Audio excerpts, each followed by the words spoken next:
The Chicago Bulls come away with a hard-fought victory over the Toronto Raptors. These young Bulls just don't quit. We got to ask the question, do the Bulls have some of their foundational pieces, and has Billy Donovan actually gotten better? We'll talk about all that and more in today's edition of Locked On Bulls.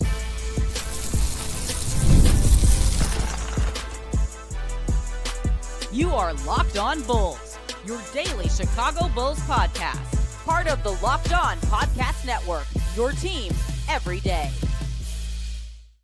Thank you guys for tuning in to another edition of Locked On Bulls, member of the Locked On Podcast Network, which your team every day. It's your boy Pat the Designer back at it again. Appreciate y'all for rocking with us as always, man. Listen, today's episode is brought to you by FanDuel. Right now, new FanDuel customers can get a $150 in bonus bets if your first $5 bet wins. Check out FanDuel.com for more. We got to talk about this Chicago Bulls young team here because, man, after last night, it's just a continuous repeating theme. This is not a fluke with this team. They are all in. They are fully in on competing the rest of the way. They are going to be a play-in team. And while, yes, I understand that is kind of a gut punch for a lot of the people that want to see the Bulls go out and tank, right? That is kind of a gut punch for a team that I think you don't see a long-term future with. But I left last night, and I've left these last couple of nights, but you want to see it continuously, right? I left last night feeling like you have a Bulls team who actually cares about what the outcome of this game is, who actually cares that they have Chicago across their chest or Bulls across their chest. The play that we're seeing out of Josh Giddey right now on both ends, proving to be a on the court leader, proving to be that extension that Billy Donovan needs at the point guard position, how he's running the floor, how he's attacking, knowing when to pick his moments, knowing when to pick his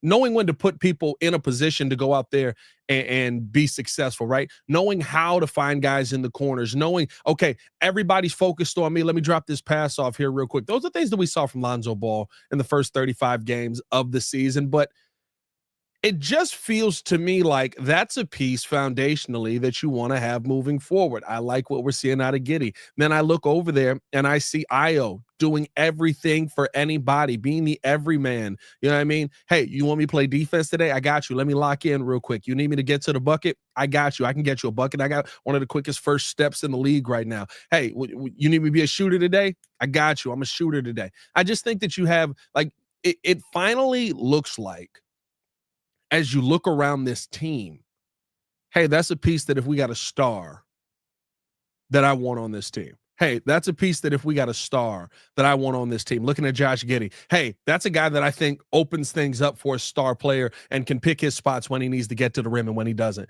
Now with the three-point shooting, which last night was a little bit of a rough night, 2 for 6, but for the most part, the three-point shooting that he's been putting on display has been absolutely electric. I would assume that comes back down to earth a little bit, but I mean, he's been shooting 38% from the field for the season, and I mean, that's all you can ask for him. He was shooting, I believe, 33% the season before. So, like, improving his game in that way. When I look at Zach Collins in the building, right? Like, I don't know if Zach Collins is a piece of the future, but I know when he's working with Josh Giddey, that Josh Giddey is able to find him on a consistent basis. And it seems like, you know, if that is a big man placeholder, even if he's somebody who ends up moving off of the bench, right? Like, those are pieces that when this Bulls team does find that guy that is the oh my God player that you want to have on your team, and it just really feels to me that there is foundational pieces in place to the point where there's going to be some of these pieces that I see as possible foundational pieces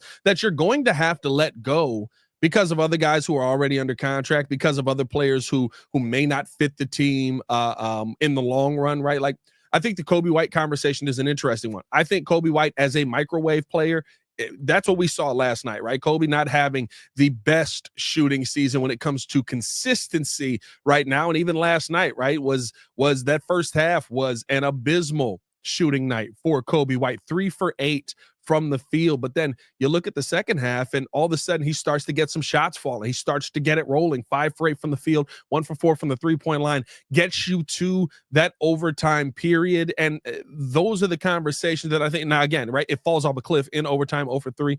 But those are the things that I think that when you look at a young Bulls team and say, okay, what can we take away from this season? Because the play-in is going to happen. What can we take away from this season? If you're telling me that we get into the play-in after trading Zach LaVine, after trying to blow this thing up, after moving on from DeMar DeRozan, after getting rid of Ellis Caruso, after what I kind of believe is a sitting of Nikola Vucevic here, I'm not going to lie to you. Vuce is just not playing all of a sudden. And I get it. We're saying, right, Calf? But again, we never see Vooch sit.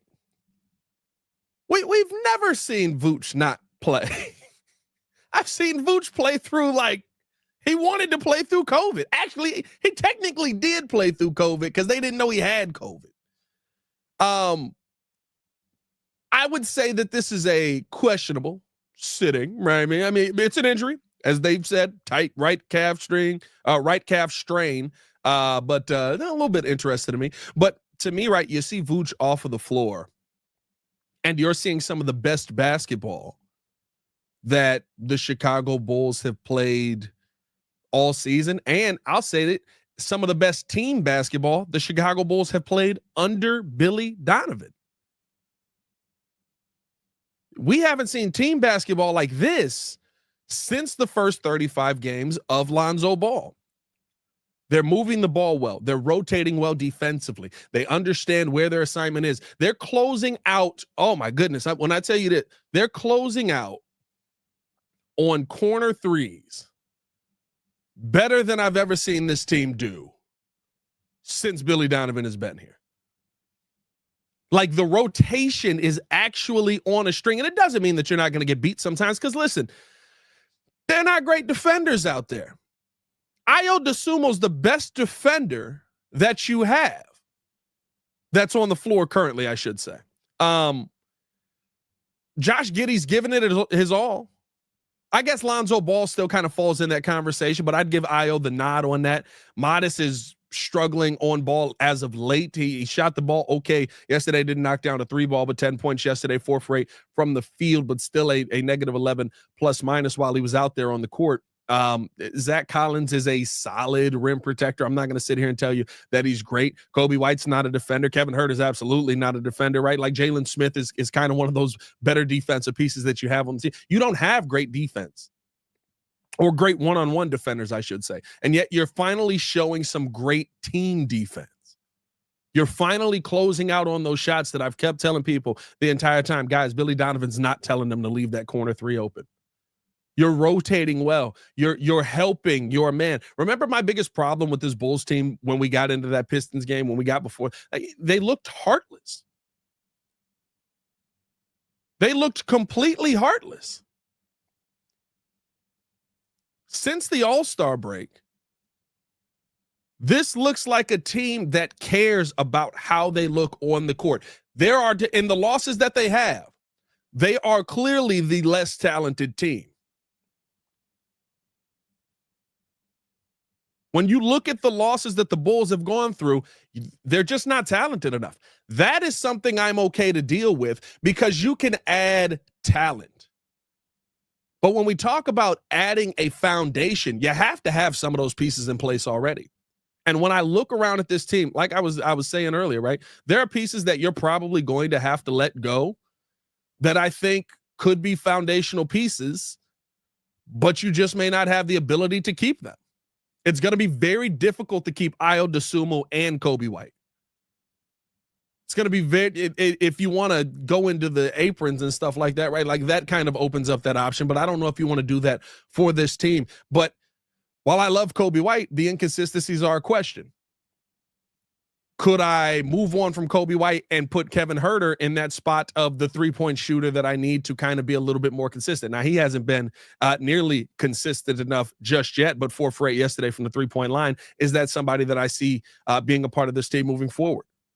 I'm not saying to get rid of Kobe White. I'm just saying those are the questions that you're going to have to ask, right? Trey Jones is a piece that I think has come in and absolutely shown out. I would love to keep Trey Jones. It doesn't make sense for the team to keep Trey Jones. When you're running a lineup out there that's Kobe White, Ayo Dosunmu, Trey Jones, Lonzo Ball, so Josh Giddey, Kevin Huerter is technically a guard. Ayo Dosunmu was a guard. Yeah, I mean, like it doesn't make sense to hold on to those guys. When you look at Julian Phillips and Dalen Terry, this is kind of the fight of which one do you want to see the backup point guard or backup forward be. You're probably not keeping both of those guys moving forward. And I don't know if either of those guys are foundational pieces, but young pieces that you're hoping to develop into something. Like, I think that's the part for me where as this thing continues to play out, it's going to be interesting to see who the Bulls view as their foundation moving forward. But we're going to keep this thing moving along, man. Appreciate you guys for tuning in and showing love. Hit that like button, subscribe to the page, leave a 5-star review. Y'all know what to do. We got to talk about Billy Donovan. And is Billy Donovan magically better? But first, we got to give you guys a word from FanDuel.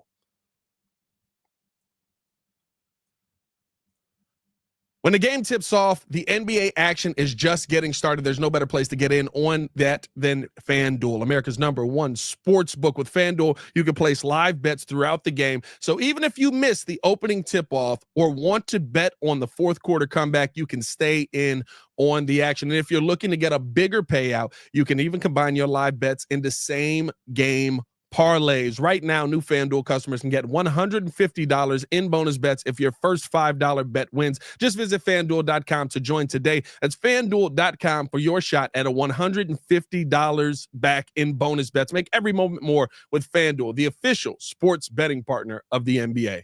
More Locked On Bulls coming up next. All right, let's get back into it, man. Appreciate y'all for tuning in and showing love. Hit that like button, subscribe to the page.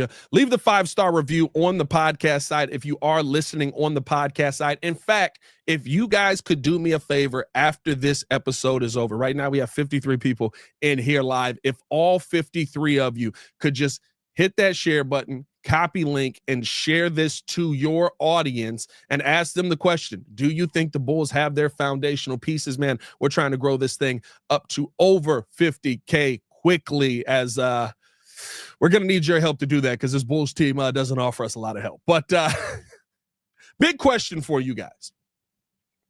As we're continuing down the conversation of having the foundational pieces, right? That's not magical. That doesn't just come out of thin air. And so my question is, has Billy Donovan gotten better? Or has Billy Donovan finally gotten the team that makes sense for him? And what I point to for this conversation is, do I remember our past, right? Fred Hoiberg was here. And I'm not telling you that Fred Hoiberg was ever a good basketball coach. I think that he's better than what we have had, but I don't think that he's ever been a good basketball coach at the NBA level. But what I do believe is that Fred Hoiberg was promised a team that could run, could space the floor, could shoot the three ball, could get up and down, and was going to be young and athletic. Remember, that was the term, young and athletic. And then the Bulls gave him Jimmy Butler, which is fine. I wanted him to have Jimmy. Dwayne Wade. Cristiano Felicio on that team. Like, just all of these players that everyone goes against what actually made what it felt like this Bulls team good. Right? That Bulls team, I should say, good. Right? Rajon Rondo's on that team, right? The team couldn't shoot to save their lives, but they could defend. They could play down low. That's not the conversation that Fred was told when he got to the team. Now, I'm not saying that Billy Donovan hasn't had talent. Zach LaVine, DeMar DeRozan, Nikola Vucevic, some of the names that have come through here, you should absolutely be able to win games with that team. But it seems to me that all of a sudden, since some of those pieces have been removed, now the message is reaching the team. Now, all of a sudden, the message is reaching Matas Buzelis, Josh Giddey, Kobe White. Hey, we need to do this. You need to rotate defensively here. You need to make this play. This is how we need to make this happen. Hey, if he's diving here, you need to be on the wing. All of a sudden, people are in the right spaces. All of a sudden, it seems like Billy's system is alive. Now, I'm not sitting here telling you that Billy Donovan is a phenomenal coach, because my theory on coaching, I think most people don't agree with, but I think most coaches are the same. It just depends on the talent that you give them. And then you have a few exceptions to that rule. Right? Like there are great coaches. I think Eric Spoelstra, you could give him any team that you want to give him, and he's a great coach. I think that I kind of look at Ty Lue that way. Greg Popovich was a guy to me like that, although I think some people would question that over the last few years of what the team has gone through. I think that there are exceptions to the rule, but I think most guys are based on the talent that they have. Billy Donovan, everybody wants to praise Monty Williams. He was the coach of the year. He was phenomenal. He was dominant. Oh my God, this is amazing. And then they fire him. He goes to the Pistons and he has one of the worst winning records of all time. Oh, but he had a young team and they were inexperienced and he had to teach them all this stuff. He had the same thing in New Orleans and he got them to the playoffs. You know what I mein? Like that's what I mean when I say I think most guys are the same. When I look at Monty Williams, I see Billy Donovan. When I see Frank Vogel, and that they fired Frank Vogel for Mike Budenholzer, both championship head coaches. Are both of them great? Nah, both of them had great players. Look at them now. You know what I mean? It's things like that. Oh, we swapped out all these guys. Let's go get Nick Nurse. Wait a minute. I think most of these guys are the same. It's just about how the message is received on that team. And it seems like all of a sudden, since the pieces that have been in place for a long time, and sometimes the message does get stale, and that could play into this as well. The pieces that have been in place for a long time being removed from that situation has turned this Bulls team into a team that is high efficiency. That is, listen, I think the most impressive part is that is willing to have a quarter where they just say, we have to clamp up. We have to lock down defensively. That's the only way that we can do anything. That's the only way that we can do it. What the Bulls did in the fourth quarter and overtime defensively.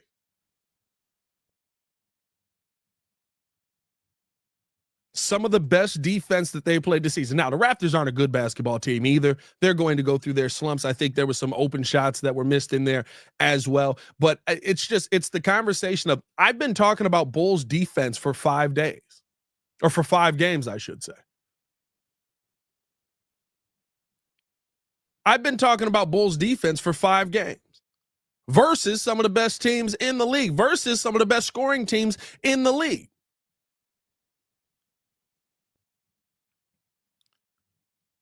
And so I do wonder if, now that the message is not falling on the older players who are, maybe it's falling on deaf ears, right?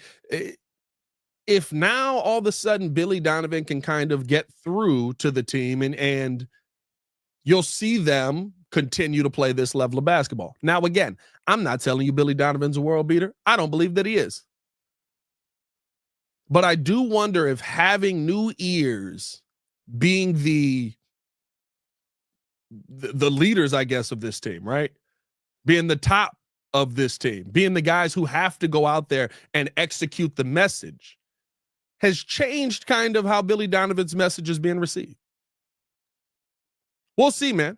And I think the most interesting part about all of this is, if it does come down to you feel like you have foundational pieces on this team, dare I say Billy Donovan's message has gotten a little bit more received coaching wise.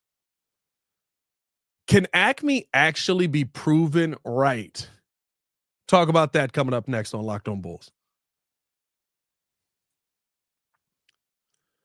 Welcome back. Appreciate you guys for tuning in to another edition of Locked On Bulls. Hit that like button, subscribe to the page, leave a 5-star review. Y'all know what to do. Let me know how you guys feel, man. Do you feel like the Bulls are heading on the right path? Do you feel like that there's some foundational pieces? Do you feel like Billy Donovan, dare I say, has gotten better? And do you feel like Arturas Karnisovas, the man who has sat on his hands for 4 seasons, who they got to be numb by this point, has actually gotten it right?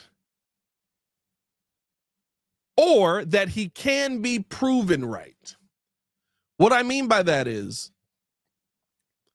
and I've said this a couple of times,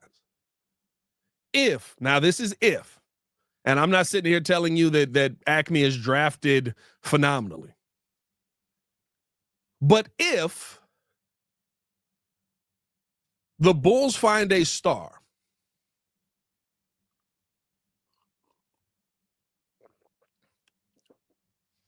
Acme 110% has an opportunity to be proven correct, because in basketball, having the foundational pieces, having the star, having a coach that knows how to work with stars, and while Billy Donovan has not had the ultimate success of a championship with star level players, you have seen him have a lot of success with star players like Russell Westbrook, Paul George on that team. I mean, like he never had a losing season until he got here. If we get a star, you're going to have to take a long look at all the things that we said about Arturas Karnisovas. And I'm not saying that none of them are true. I think that just about all of them are true, that he does move too slow, that he is way too non-reactionary to anything in the NBA. I think that he is not an aggressive GM at all, or president of basketball operations. Mark Eversley, I don't even know if he has a voice. I don't even know if he can talk. Yeah, I mean, we haven't seen him, but I always throw the ME in there because, he's technically the general manager of this team. I do wonder how people are going to react, because now, again, this is a big if, but if he finds that star player, you have to talk about now, okay, you're adding a star to a team that has Josh Giddey, who's been playing out of his mind. He's 22 years old. There's longevity in that if you do go out and find a young piece in there. You're adding that to a team that now has Matas Buzelis, who seems like he's proving to be a really solid Cornelius got me with that one. He's the P. Will of GMs. What a great take, Cornelius. What an absolutely great take. You're adding him to Matas Buzelis, who's a young player who's proven to be very efficient, very solid, and a very exciting player. Needs to improve his game defensively, needs to improve on the 3 ball a little bit more. He couldn't knock down the 3 last night, went through like a hot streak, and it's kind of cooled off. He's come back to earth. Dare I say, Zach Collins, a solid big. If you go out in the draft and you get a star big man, which I think there are some of those kind of players available there, where Zach Collins moves to the bench, that's not a bad bench piece for you. Kevin Huerter, if he has to continue to shoot like this, but if he continues to shoot like this, you got the 3 ball. You've got guys that can space the floor. You got sticks on the team. You've got all of these pieces here that you just go plop said player in here, and now all of a sudden you're looking around at this team and go, oh snap. This is a team that wants to run the floor. This is a team that can space it out. This is a team that, and when things get tough, who they get the ball to? Player X. Now, again, the most important part of all of this is finding player X, and I don't know if Acme can do that. I don't think that they have found a single player in the draft that any of us would go, wow, that guy. Well, I guess Ayo Dosunmu. I'm not going to say that. I'm not going to disrespect Ayo. They have found Ayo in the draft where you say, wow, that guy lived up to his draft spot and then more. You know what I mean? Like they haven't done that. The most important piece of this for them to be right is get it right in the draft. They haven't done that. Patrick Williams is 110% a swing and a miss. I don't know if you can swing any harder and miss. I mean, this is a Juan Soto swinging out of his Nikes type of swing, and a miss with the 4th overall pick. But the opportunity for them to be proven right is there. The real question is, will they be able to get it right to take it? And I think that would be the funniest thing for Bulls fans ever. Because all of the turmoil, all of the hate that we have thrown their way, I shouldn't say hate, all of the truth that we have thrown their way. Because again, I'm on your side in this. They have moved slow. They did lose out on better trades that were available. Now, if Josh Giddey continues to be the player that he was last night and has been over the stretch, a 19 and 12 kind of point guard with a steal, a block, and 8 rebounds, you're not going to sit here and tell me that trade is not a really good trade for the Bulls moving forward. But you could have gotten more for Alex Caruso than just Josh Giddey through the draft. The Zach LaVine trade, right? If you get your star piece out of this draft and or maybe the next draft, or maybe the draft after that, where you had the protections on the pick and they get removed, you have an opportunity to go out there and find a top player. Now, all of a sudden, you're having a conversation and say, oh, snap. That was a good move. But we do know that you could have gotten more. And I think that's the conversation of, right, they have not reacted quick enough, but it doesn't mean that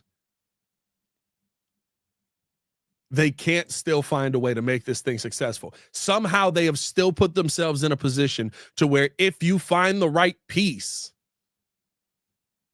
you can still find a way to have a good Bulls team. Who's your Cade Cunningham? Right? Who's your Anthony Edwards? And I know a lot of people are looking at this and saying, well, Pat, the only way for you to get that guy is to get him at the top of the draft. The only way for you to get that guy is for the Bulls to be losing. But even in that, first off, let's have two conversations, because I think for the tank people, there's something that they have to understand. No matter what, because of how bad the East is, the Bulls really don't control their destiny. Let's say the Bulls had lost last night. These wins are terrible for us, Pat. These wins are horrible for us, Pat. Okay, let's say the Bulls had lost last night. The Bulls would have been 23 and 37.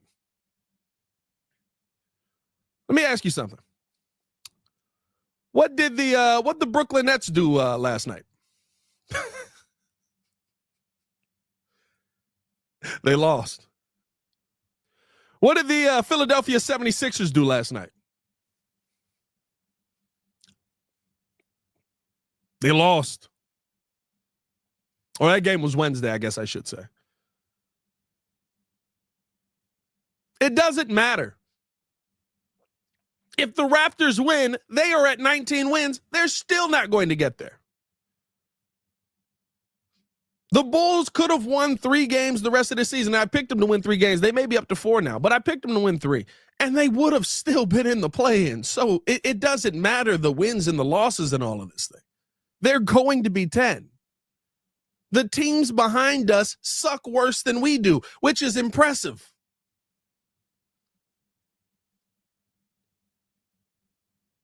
So I'm tired of hearing, Pat, the wins are terrible. The wins change nothing. You need teams behind you to win, and they can't do that.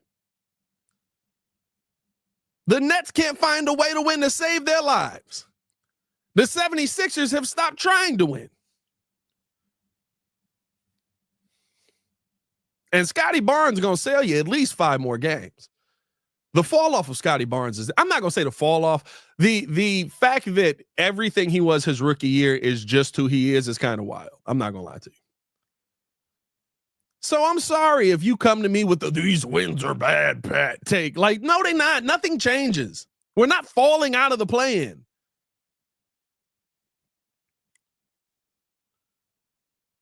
Nothing's going to change. So stop crying about the Bulls fighting hard and competing, because you know what?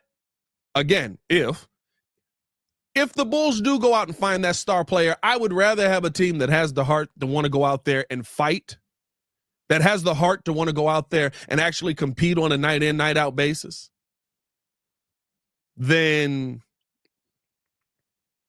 a team that has basically stuck their heads up their backsides for the last 3 seasons and has just given up and says, we just want to lose as many games as possible to go get stars. Then you finally get the star playing. He shows up and he's like, y'all want me to compete with these guys? Give me the situation that we're in right now all day. But hey, man, let me know how you guys feel in the comments below. I'll be down there talking with you guys as well. Hit that like button, subscribe to the page. Leave a 5-star review. Y'all know what to do. We will be back and better than ever on Monday. Appreciate y'all for rocking with us. As always, it's your boy Pat the Designer back at it again. Y'all stay safe out there, Chicago. See Red Nation. Stand up. Peace.